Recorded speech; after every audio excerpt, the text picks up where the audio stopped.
Bom, na segunda parte do capítulo 12, nós vamos aprender o sentido metafórico quando se diz na Bíblia a respeito dos templos que não é feito com as mãos. Então, bora a leitura, né? O templo que não é feito com mãos. E enviou o rei Salomão um mensageiro e mandou trazer a Hirão de Tiro. Ele era filho de uma mulher viúva da tribo de Naphtali. E fora seu pai um homem de Tiro que trabalhava com cobre e era cheio de sabedoria e de entendimento e de ciência para fazer toda a obra de cobre. Este veio ao rei Salomão e fez toda a sua obra.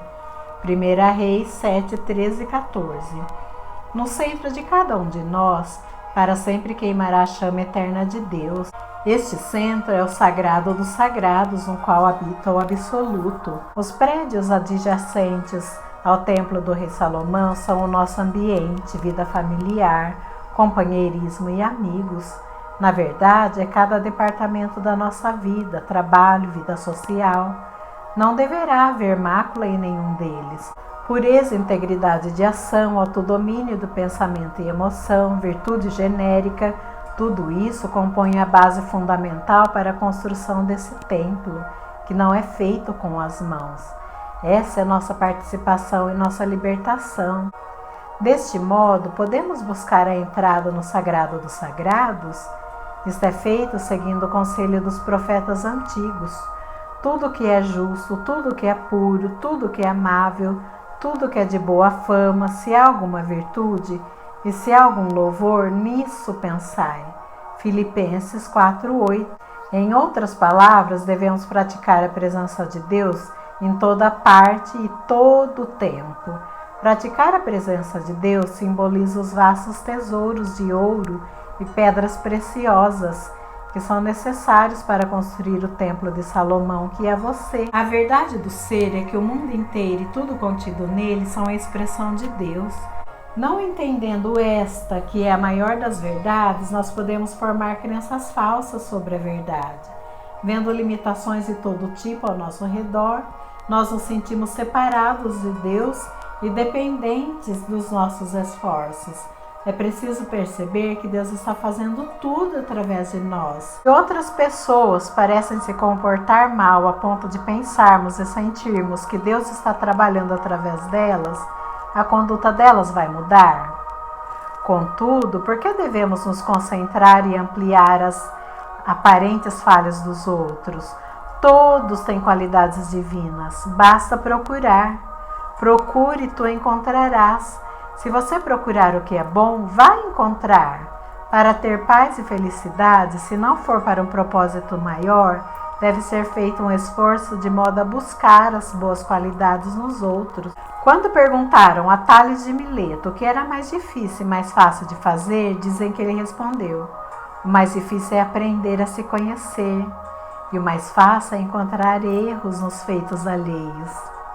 Se a qualquer momento você for favorecido pela graça de Deus de curar, perceba que Deus está curando essa pessoa usando você. Essa é a construção do templo de Deus, pois você, leitor, é o templo do Deus vivo. Depois levantou as colunas no pórtico do templo, levantando a coluna direita, pôs-lhe o nome de Jaquim, e levantando a coluna esquerda, pôs-lhe o nome de Boaz. 1 Reis 7:21. Jaquim é a personalidade infinita ou a presença de Deus em cada um de nós. Ele é pessoal para cada um de nós. O outro pilar é a lei da causa e do efeito. Tudo que o homem semear, isso também ceifará, que é impessoal. Isso também pode ser chamado de amor. Esses dois pilares compõem a entrada do reino do rei Salomão, que é o lugar sagrado do Altíssimo dentro de cada um de nós. Deus reside no silêncio, a verdade é transmitida no silêncio e vivida no silêncio. Hirão, que agora constrói o templo, é o homem que agora está ciente de que a consciência dele é Deus. E firmava-se sobre 12 bois, 3 que olhavam para o norte, 3 que olhavam para o ocidente, 3 que olhavam para o sul, 3 que olhavam para o oriente, e o mar estava em cima deles, e todas as suas partes posteriores para o lado de dentro. Os bois são touros emasculados, cujo significado é que antes de podermos terminar o templo e despertar da ilusão do sofrimento, mal e caos para a realidade do amor, compaixão e sabedoria, é preciso disciplinar nossas faculdades. Do contrário, assim como o touro, vamos correr soltos, e os sentidos serão nosso mestre em vez de servo. Algumas pessoas vivem para comer, beber e satisfazer as paixões e apetites. Uma dessas pessoas é citada na Bíblia como a cobra que rasteja sobre a barriga, comendo a terra. Tanto é preciso buscar valores permanentes, onde será encontrada a única realidade de um plano divino. Os 3 bois olhando para o norte são André, Pedro e Tiago, que simboliza a percepção, a audição e julgamento correto. Os 3 olhando para o ocidente são João, Filipe e Bartolomeu, que simbolizam o amor, a emoção e a imaginação disciplinada. Já os 3 olhando para o sul são Tomás, Mateus e Jaime, que representam o afastamento da atenção das condições negativas e a aceitação dos desejos e da capacidade de romper o véu. Os 3 olhando para o Oriente são Tadeu, Simão, o cananeu e Judas, que nos representam em prece, através do qual nos voltamos para dentro e cantamos o cântico do triunfo com o louvor de Deus para sempre nos lábios. Nós residimos em um banquete místico de alegria, paz, felicidade, depois descansamos. O resto é Judas, o afastamento completo de tudo que poderia negar o bem, seja para nós mesmos ou para os outros. Quando finalmente disciplinamos Judas ou a qualidade de morrer diariamente para todas as falsas crenças, não haverá mais necessidade de disciplinar as outras faculdades, pois Judas é o maior de todos os apóstolos quando disciplinado. Significa que nós morremos para tudo, exceto para o poder de Deus, e simplesmente vivemos na presença de Deus o tempo todo. Isso é chamar Judas ao discipulado. Então, nós revelamos Jesus, nosso Salvador. Para isso, Judas precisa trair ou revelar Jesus, que é a nossa consciência e Salvador. Agora, tocamos a realidade em nossas profundezas através da apropriação de um novo estado de consciência e morremos para todos os nossos antigos conceitos.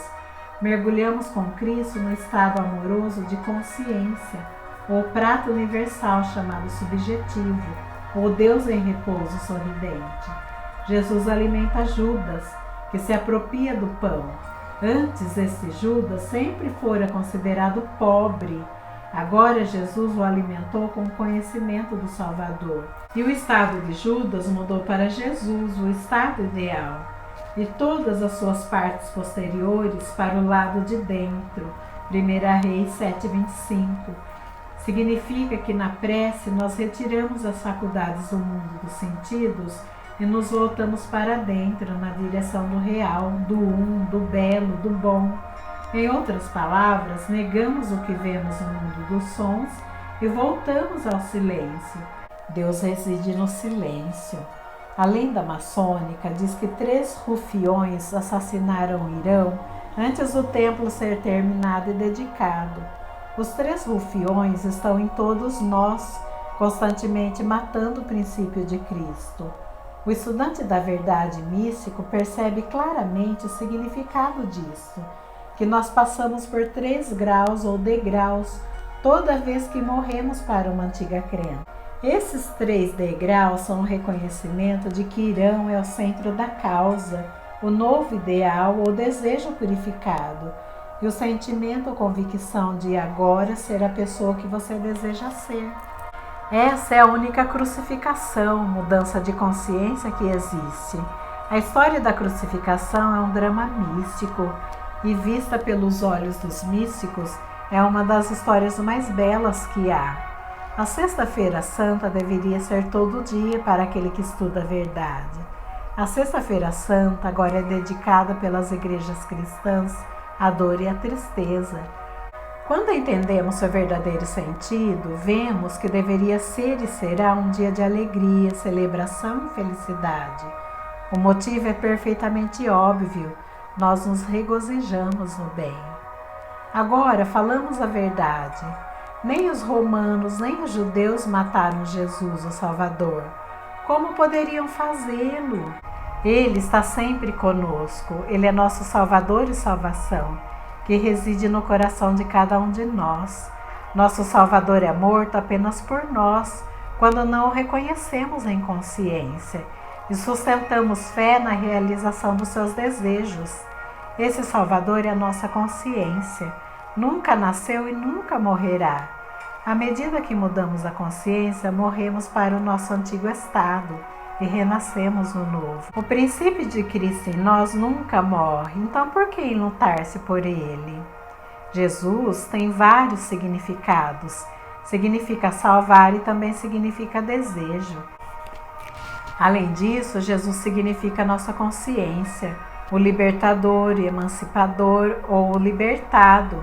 Para que percebamos nossos desejos, ele deve morrer ou ser acalmado. Nós o acalmamos da seguinte forma: entrando no estado de espírito de aceitação do nosso desejo. Devemos contemplar a alegria que seria nossa se tivéssemos o nosso ideal nesse momento e o sentíssemos até ele virar o sábado do Senhor. Agora temos o conhecimento interno que diz a todos os que rezam corretamente que está finalizado. Nós não buscamos aquilo pelo que temos convicção. Não pode haver quebra na fé constante. Depois vem o descanso. Nosso antigo estado foi morto e um novo Jesus, estado salvador da consciência, é ressuscitado. Eu sou a ressurreição e a vida. Esse é o verdadeiro significado da história da ressurreição nas Escrituras. Está na hora dos cristãos pintarem o verdadeiro retrato de Jesus para o mundo. Se fizermos isso, todos vão querer emular a imagem gloriosa do verdadeiro Jesus, que mostra o Cristo como estado ungido de consciência. Nós nos transformaremos e seremos como Jesus o Cristo, o homem mais gentil que já andou sobre a terra, o homem nobre e majestoso que amou a humanidade, teve compaixão pela multidão e a alimentou. O homem ideal que andou sobre as águas, que se transportou quando desejou e disse: Pai, perdoa-lhes, porque não sabem o que fazem. O louvor de Deus estará para sempre em nossos lábios. Sempre disse: Pai, graças te dou por me haveres ouvido. Ele que usou a túnica sem costura da consciência comeu apenas o melhor. O homem que podia ler pensamentos, além de perdoar e curar. O homem que jamais condenou alguém, mas disse: perdoai até 70 vezes 7. O homem que disse ao ladrão: hoje estarás comigo no paraíso. O homem que nada sabia sobre leis da gravidade e movimento, mas podia estar onde queria. O homem que podia passar pelo buraco de uma agulha e voltar à vida. O homem que podia atravessar paredes, portas, janelas fechadas. Aquele que despertou do sono de ser o homem e acendeu as nuvens para a glória que era dele antes que o mundo existisse. O estado de eu sou. Portanto, o significado místico definitivo da crucificação de Jesus é apenas a transformação psicológica e a transmutação da consciência, na qual um de nós desperta para a nossa qualidade de sagrado aqui e agora, e não pede mais pela luz, pois percebe: eu sou a luz do mundo. Então nos transformamos no esplendor da luz ilimitada. Nossos olhos agora são os olhos de Deus. O perdão dele agora é o perdão do absoluto, o único e o amor absoluto de toda a humanidade. O Deus de Israel, o Deus de Abraão, Isaque e Jacó. Quando dramatizarmos a Bíblia, a verdadeira história de Jesus, o Cristo, em livros, púlpitos e salas de aula, começaremos a mudar a consciência da nação e do mundo. Conscientemente nos transformaremos na radiação de Deus, dissolvendo as barreiras entre as pessoas. Agora devemos pintar o verdadeiro retrato de Jesus, o Cristo, e não o retrato horrendo pintado por 2000 anos de um homem aflito, sangrando na cruz com uma coroa de espinhos. Não surpreende que nenhum garoto queira ser Jesus o Cristo, a vítima. Ele prefere ser um soldado, aviador, criador de uma bomba atômica, para que possa jogar bombas de destruição no aparente inimigo. A consciência sem consciência de Cristo, sabedoria de Deus, significa a destruição da humanidade.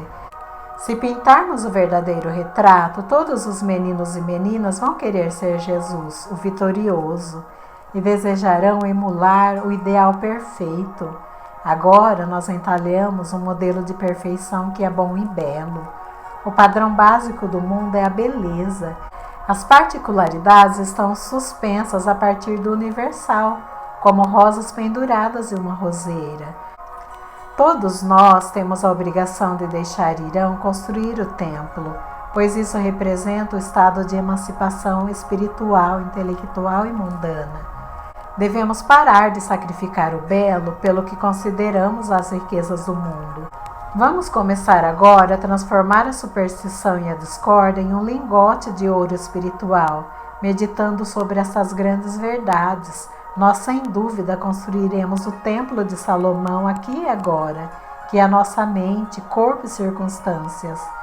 Estamos procurando a palavra perdida, sem saber ou perceber que quando a descobrimos será em nossa própria manjedoura, cercada pelos animais e marcada por uma estrela flamejante ou arbusto em chamas. Essa estrela flamejante é o Sol, ou nossa consciência espiritual, chamada Eu Sou. O Eu Sou é a palavra perdida e agora que a encontramos, podemos curar os cegos, os doentes e ressuscitar os mortos.